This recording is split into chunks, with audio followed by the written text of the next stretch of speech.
lillahi wa inna ilaihi raji'un. Kurung kuku Tangsi PD Aceh sedang tertimpa musibah.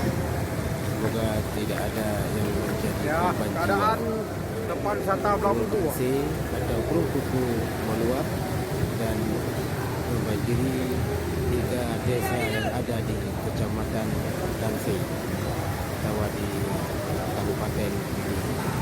Inilah kondisinya.